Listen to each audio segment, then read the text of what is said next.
Welcome. Today we're going to be talking about taking back control of your life and finding the courage to make the changes needed to start living a more fulfilled life as a parent, or even as an employee in a large organization, or even if you're an entrepreneur just trying to rekindle that spark, because we want you to be able to make the greatest impact that you can on those that you come in contact with. That could be your children or coworkers or customers, clients, whomever that might be. We want you to make the greatest impact, and so you can live the most fulfilled life. Now, let me ask you this. Have you ever felt like you have that spark inside you, the desire, to do something meaningful and create something meaningful, to make a change in your life, but then you hesitate, you pause, you tell yourself, maybe I need more clarity before I can start this, or I need to, when things calm down, I'll focus on things when things calm down. I'll be able to move forward with that. I understand. I've been there. I know exactly where you are, because as a dad trying to be fully present in my family's life and having the feeling of being an unfulfilled professional, I discovered something that was completely life-changing. And that clarity, it doesn't come from thinking about the action I'm going to take. It actually comes from taking the action, even if it's small and imperfect. And when you're juggling endless responsibilities as a parent, or you're keeping your business afloat, or you're grinding through long hours of the day, it's easy to fall into this cycle where your true gifts and superpowers are buried beneath that daily survival mode. The more inside of you, that's just waiting to be expressed, but finding the courage to start that feels impossible, or maybe even just the idea of stepping out and showing people what that is, or talking to people about it, gives you that imposter syndrome that prevents you from wanting to do that. Now, what I've learned from both my journey and helping countless others like you is that you're actually a whole lot closer to breaking free of that than you realize. The spark of purpose, you feel, it doesn't have to be perfect for those conditions to grow. It just needs you to take one small step forward. It doesn't have to be a perfect step, but just one small step. Now, my name is Jake Talbert. I'm the founder and author of this book that's called The Giver Method. It is an Amazon bestseller. It has tons and tons of 5-star reviews, amazing results people are seeing from it. I'll put a link in the description where you can go get this on Amazon. I get nothing from that. I want you to get it so that you can make an impact in your life and start to live a more fulfilled life, discovering your gifts and superpowers, having deeper relationships with those around you, all sorts of things like that. Because that's what's so important as a parent, or trying to get fulfillment in your job, or as an entrepreneur trying to make that impact. We want you to be able to do that. Now, if you're not ready to invest the money in getting the book, I'll put a free resource in there as well called The Giver's Roadmap that you can go download, get access to, and it'll help start you on that pathway as well. Now, today, I want to share that exact sort of a framework that I use with parents who maybe feel burned out and they're looking to rediscover their identity beyond maybe just their family, or struggling employees, trying to find their purpose at work, and those overwhelmed entrepreneurs that I work with all the time to reconnect with why they started their business in the first place. Now, I'm also going to introduce to you this 90-day challenge. It's the 90-day Reclaim Your Power challenge, okay? It's super simple, but it's super powerful when you commit to take small actions and intentional actions each day towards the future you're trying to create, to the person you're trying to become. So stay with me, because by the end of this video, you're going to have that clear path forward that doesn't require waiting until you feel ready or motivated to start reclaiming your best life. Before we dive into that, if you are new here, of course, please hit subscribe, ring that bell for notifications. Don't want you to miss out on any of the content we have around this sort of thing. As well as you can find us after you're done with the video. I'll put links in the description to find us on TikTok, Instagram, LinkedIn, Facebook, or at thegivermethod.com, where you can see how we serve people, or when people want to have us come speak on their stages or be guests on their podcast. I'll also, once again, that'll be down there with the links for the book and for the free resource. So let's dive in. Let's kind of roll through. So the first thing we're going to roll through is these steps and principles, and then issue you that 90-day challenge, okay? So let's go through both so that you know where you're at. The first one is that you need to establish this momentum mindset, because the brutal truth that, really started to transform my life is that motivation doesn't, getting motivated doesn't create action. Just forcing myself to step out and take action created the motivation to do more. I spent years waiting to feel ready to make changes in my life. I just kept waiting and waiting, and I'm completely unaware that I had this motivation equation backwards. When I finally started just taking small steps forward, I started doing things like I was wanting to save money more. I was wanting to show up differently. I was trying to work on my anger issues, things like that. It was like, well, when I just started, I didn't feel like I had the time to put, effort into that, or I didn't have any excess money to put towards saving or investing. Starting so small, starting with $10 out of a paycheck, that just moving it and working on little steps like that forward. Working on catching myself in those moments of anger so that I can start to show up differently to my family. It doesn't matter how small of a step it is. Even when you don't feel super inspired or certain, what I discovered is that momentum itself is what generates the motivation to continue. And so that's why I call this momentum mindset. It's that understanding that forward movement, no matter how small, is going to create the energy and clarity that, sitting never will, even if you have the best intentions to study and find all the details before you take action. Think about it. When you've been inactive for days and you finally go for a short walk, you have to return with more energy than when you started. Maybe more clarity of mind than when you started. That's momentum mindset at work. Your brain is wired to generate more motivation after you take action, not before.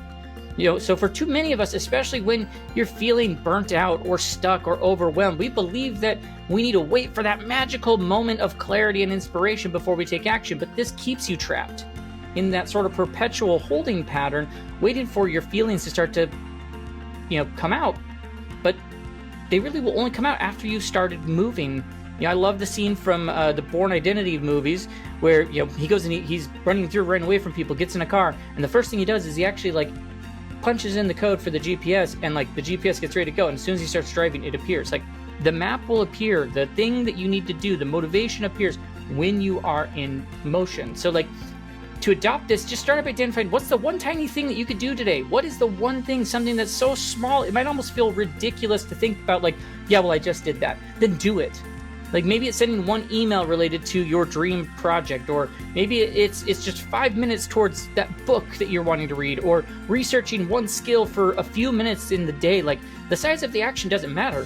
And this is really important for busy parents, busy employees, busy entrepreneurs. I know that your life busy. I fit into all of those buckets. I've lived those lives.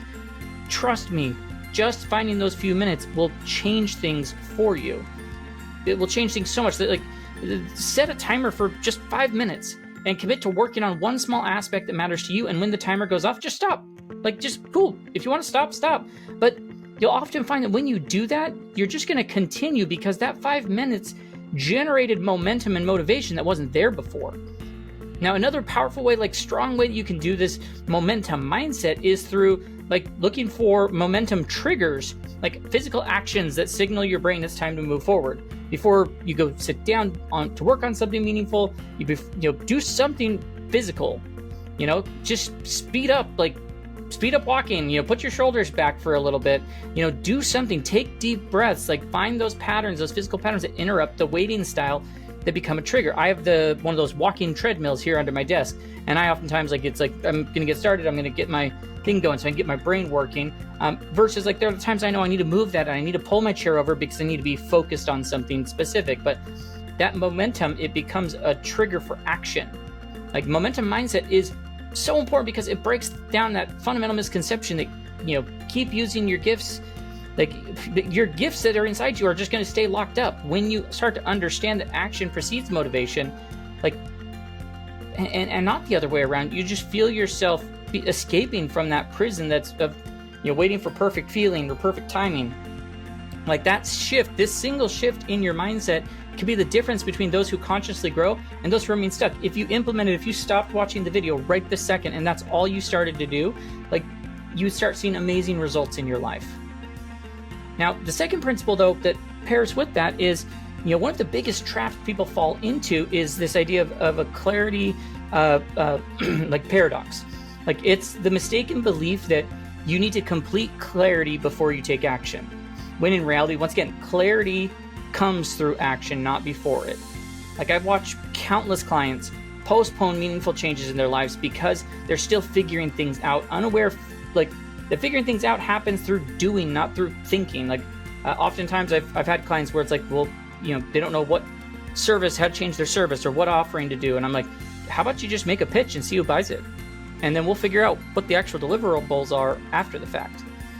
I mean, I've watched so many people put off those things. Like, clarity paradox keeps high potential individuals or people who want to make an impact in others' lives stuck in this endless planning and preparation phase. Like, you might recognize this in yourself. Like, if you've ever said, like, I need to think about this a little bit more, or, once I better understand, then I'll start. The truth is that clarity isn't something that you discover through that reflection alone, but something that you create through that experimentation and feedback in the real world. Your brain will process the information differently in action than it does when you're studying it.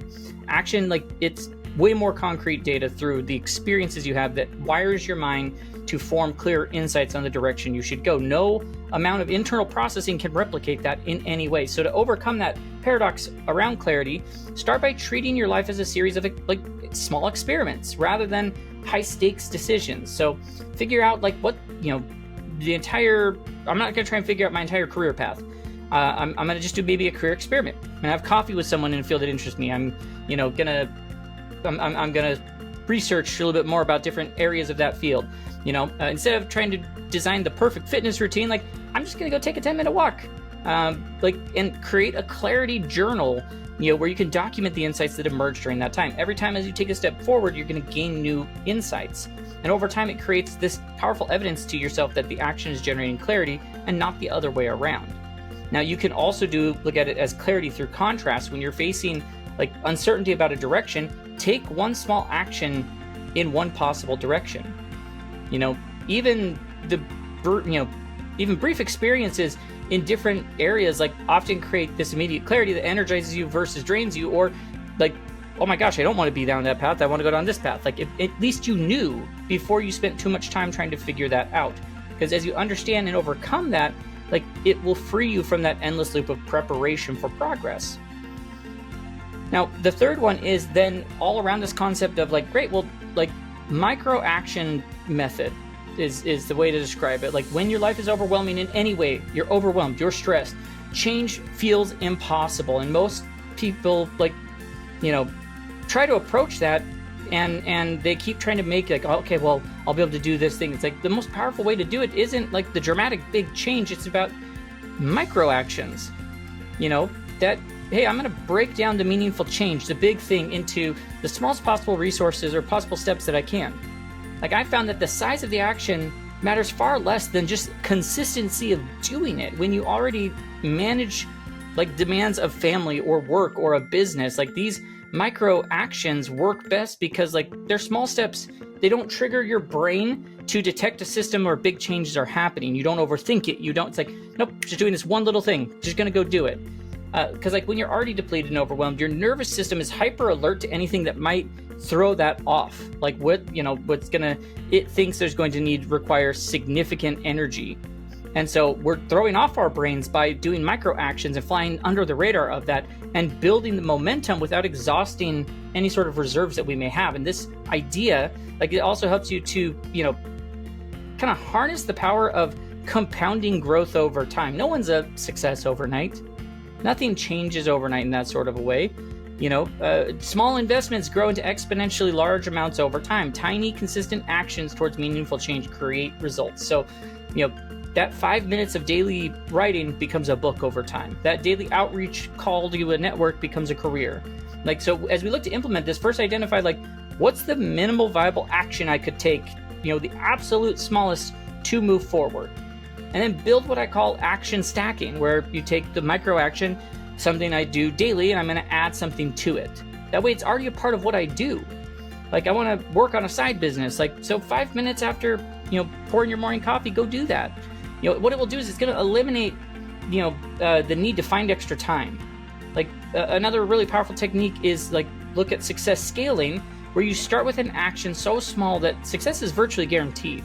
And then you gradually increase the scale of it. That's the idea of like, I'm not going to try and go run a marathon. I've run 6 of them.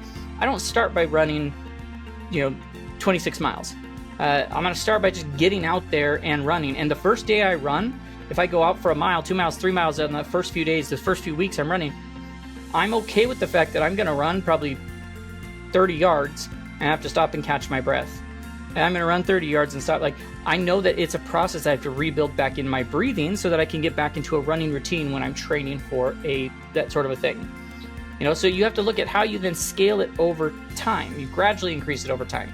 Like, it's so, like, this micro action idea is one of the biggest things to reclaiming control, like, where you're going to actually feel like you have more control over your life, and you're going to notice areas where you've wanted to take action and start to be like, well, now I have the confidence and clarity on how I did it here, and it's easier to go tackle it in other places within your life.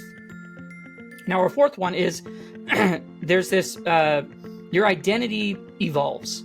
One of the most powerful and overlooked aspects of creating change is this identity evolution. This is really to understand that sustainable transformation happens not just through what you do, but through who you become in the process. Like, I found that some of the most successful changes occur when people begin to shift their identity in alignment with their future, like, that they want to create, rather than focusing on specific outcomes.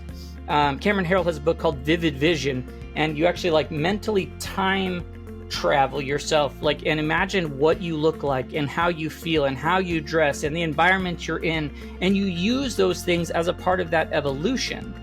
Identity evolution, like, it recognizes that your actions both reflect and shape your, like, self-concept. And when you consistently take actions in line with the person you want to become, you just naturally shift that direction because it's who you want to be. The parent who writes for 5 minutes each day doesn't just produce writing. They're gradually becoming someone who writes. I've written a book. People will be like, oh, I didn't know you were an author. And I'm like, I guess I am. I've written a book, but I didn't write that in, like, one sit down and go do. Like, it came over time, and it's a shift in that self-identity.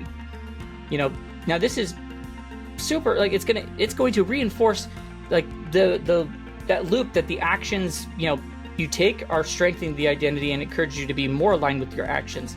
Like, it's super important because those who've become maybe disconnected with parts of ourselves because of the demands of parenthood or career advancement or entrepreneurship, like, often we're not just seeking specific outcomes, like, we're seeking to reclaim or, like, evolve aspects of our identity that's been overshadowed by daily responsibilities. So to implement or work on this idea of identity evolution, start by clarifying, like, what's the identity that you actually want to embody?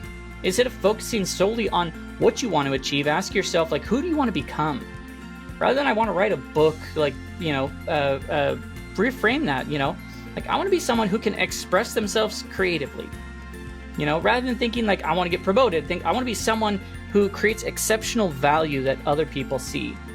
You practice then, like, these identity affirmation statements that help you bridge where you're at now with where you want to be. Like, they're not about claiming something that's untrue, but recognizing that something is emerging based off that truth. So, like, I'm, something like, I'm becoming someone who, positively creates stuff. I'm someone who prioritizes creativity.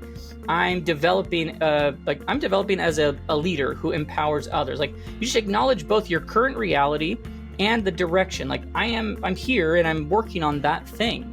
When you face a choice about how to spend your time in the evening, like, what would a creative person do with their time?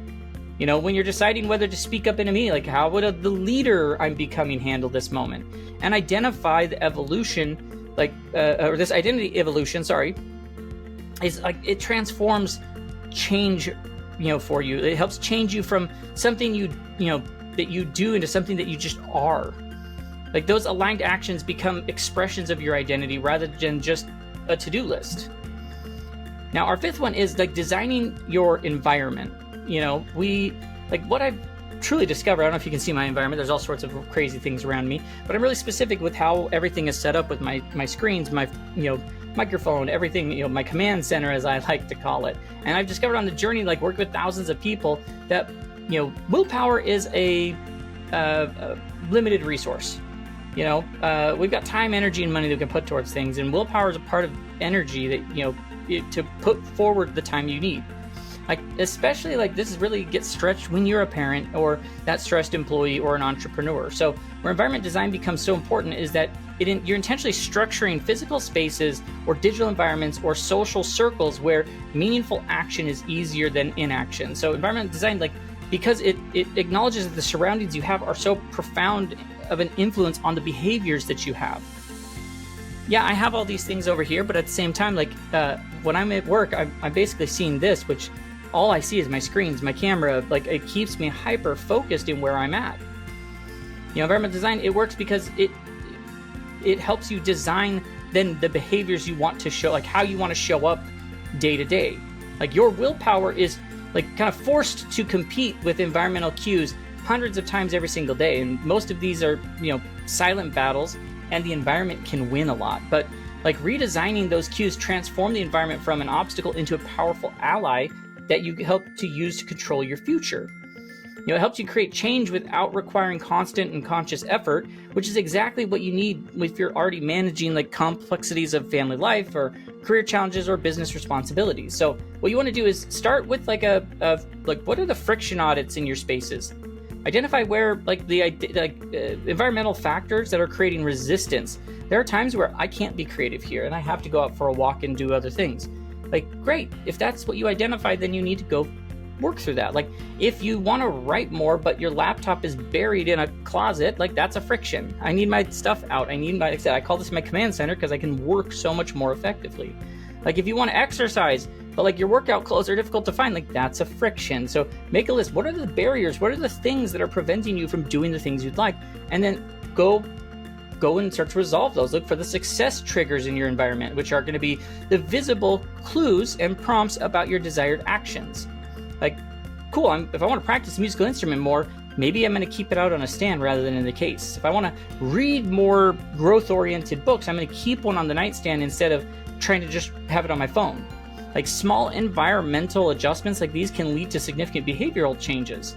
You can designate certain spaces for different activities. Like I said, this is where I work great if I'm heads down doing things or recording videos, but sometimes if I need to be more creative, I need to get out and walk around. I need more space. I need the ability to bounce ideas off of people. Like, so this is so important because it acknowledges that the reality that, consistent change isn't just about motivation and discipline. It's about creating the conditions where success is way more likely. Now, our next one is that you have to have this accountability side of things, because when we're trying to create meaningful change in our lives, particularly during those periods of feeling overwhelmed and maybe unmotivated, like, one of the strongest forces we have that we can really harness is accountability. It's that intentional use of the external commitments to strengthen your resolve. It's why they always say a goal is, if it's not written down, is just a dream. And if you really want that goal to take action, then you're going to write it down, you're going to say it out loud to somebody, you're going to say it out loud to somebody who's going to come back and make sure that you encourage you to keep doing it. Like, when you declare your intentions to someone else, there's a psychological cost of not following through, and that starts to increase. And so your brain treats those external commitments differently than promises you make yourself. Like that, this sort of an idea is valuable for, parents and employees and entrepreneurs who often prioritize their commitments to others over themselves. So this sort of accountability advantage is created, and it helps to ensure that your personal growth and meaningful goals receive the same level of commitment that other responsibilities throughout the day do. So what you do is think of what are my commitment contracts, which is where you're going to explicitly agree with somebody about the actions you're going to take and very specific dates you're going to do it. Make those sort of public declarations. Sometimes it even takes not even declaring it to a person, but even going out to a large group. I'm going to tell my whole family. I'm going to post to my community or social audience or whatever it may be. You don't have to broadcast to everybody if you don't want to, but you consider announcing what that thing is to the professional network you're a part of, or to, like I said, to your family, to some, coworkers and such. It bridges this gap between knowing what matters to you and consistently taking action towards it. I'm gonna go out and do it because your brain is structured to do it in that sort of a way. It reinforces your internal desires, and you significantly increase the likelihood that you're going to follow through, especially in periods where maybe you've got lower motivation.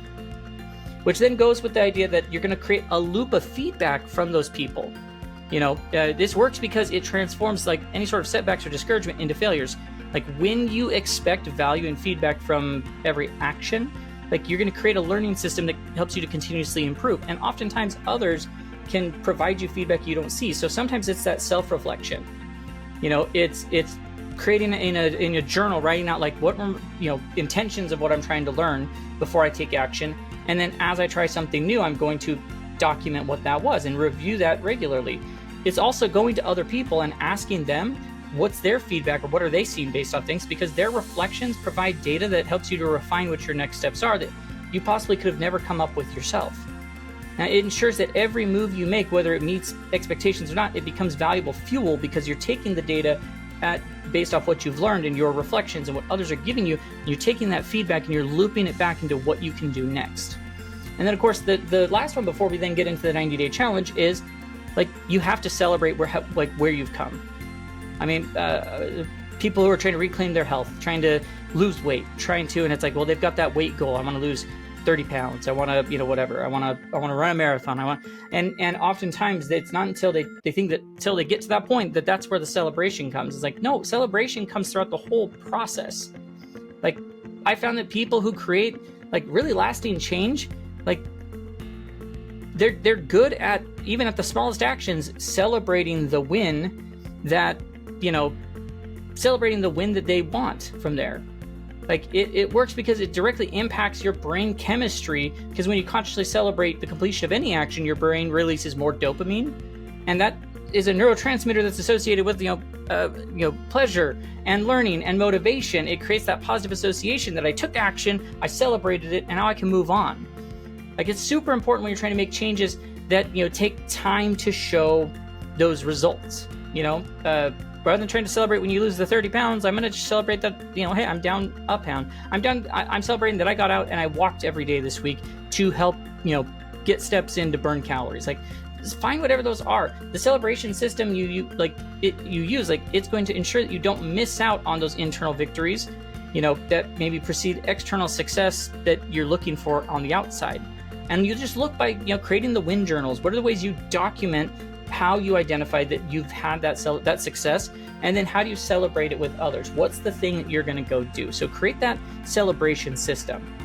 Like, now I want to bring all this together for this 90-day challenge idea. Like, this is going to be this framework that help you put all of the principles into action. So this is the 90-day Reclaim Your Power challenge. It isn't something, it's not about making this dramatic change in your life overnight. It's about committing to that small action, intentional action every day that moves you forward. So for the next 90 days, what I want you to do is I want you to commit to taking one daily action that aligns with a deeper purpose that you have and helps you reclaim control of your direction. Now, these actions don't, have to be time-consuming or dramatic. Like, remember that micro-action method, but like they just need to be consistent. And the challenge is structured in 30-day phases. Okay, so phase one, break we need to break into the initial movement inertia out of waiting. So during this phase, focus on just establishing the daily habit of each day I'm taking an action, no matter how small, even when I feel unmotivated or unclear. Like, the goal is to simply overcome that initial resistance to build momentum. You could use the Mel Robbins 5-second rule, count down from 5, 4, 3, 2, 1. As soon as you hit 0, you just do the thing, no matter what it is, and then you can reflect on it. Once you get past the first 30 days of doing that, now we're going to be in this building momentum through consistent action phase, where you're going to start expanding those daily actions just a bit, and you're going to connect them with this deeper sense of purpose and look for the patterns and insights that emerge as you're looking to take that bigger consistent action. And then, of course, in phase 3, it's like, well, sustainable change through like really purposeful action is where we're going to really start to solidify the identity that you have. It's going to shift so that you emerge in creating structures that continue that momentum well beyond the 90 days. I've seen this sort of a challenge transform people's lives who are burned out, like, parents who are feeling stressed and overwhelmed, who go on and rediscover their creative passions, or employees who found pathways to more fulfilling work or pathways to new employment opportunities, and entrepreneurs to reconnect with their purpose behind their business and really keep things moving forward. So, this could look like things like, as a parent who's overwhelmed or something, spend 5 minutes writing down one way to create value, in your role as a parent today. And then take one small step towards like pre-parenting, interest or passion that you had. And then connect with one person who knows, more than you as a parent and can help give you advice. Like, if you're an employee, you could research like aspects of the field you're interested in. Just take 10 minutes. You could reach out to someone who you work with, who's aligned with your values, or practice a skill in making yourself more valuable, in the desired direction you're trying to go. Or as an entrepreneur, maybe who's looking to rekindle that spark, like, have just one conversation with a customer about their experience. Spend maybe 10 minutes on an aspect of the business that still energizes you, or identify a task that you could just delegate, that someone you could utilize, you could delegate out and not have to stress about, or something that you could take back that energizes you because you're able to use a unique gift or superpower you have on it. I mean, we've covered so much today, but what matters most isn't like what you've learned, but what you're going to do about it. Because the journey to reclaiming your control, of your future, it doesn't start when you feel ready or when conditions are perfect. It starts with just the small action today, followed by tomorrow, and followed by the next day. Your gifts, your superpowers, those unique combination of talents and experiences and perspectives you have are far too valuable to remain buried under that daily survival mode. The world needs what only you can offer, and it starts by you having the courage to take that first step, even if it's small or imperfect. So I invite you to look at this idea of this 90-day challenge and how you can take advantage of that. In the comments below, I'd love to know, what's that action? What's the one small thing you're going to start doing today, tomorrow? And then come back and let me know how it went. You can send us an email, info@thegivermethod.com. Together, I want to build momentum that transforms hesitation into really decisive action one day at a time. Because clarity comes not from, looking for the clarity, but by taking action, actually doing things. Your future isn't determined by a grand plan, but by small and consistent steps forward. And that motivation that you're waiting for, it's waiting for you on the other side of that first step. You just have to go take it. So if you found this video valuable, please hit hit the subscribe button, leave those comments, maybe share it with someone else who, might need this as a part of their life. Go ahead and share it with them. Sometimes the greatest gift that we can give each other is permission to just start small, but with purpose. So thank you for being here. Now go take that first step. Your future's counting on it. And until next time, keep growing, keep giving, and remember, change you are looking for is so much closer than you think. You just need to take this first step to do it and reclaim your power, and things will start to change so much faster than you could have ever imagined. I promise you that. Go down into the link now, get yourself access to the Giver Method book or to the Giver's Roadmap, the free resource either way, and start helping yourself through those processes. Have a great rest of your day, and we will catch you in our next video.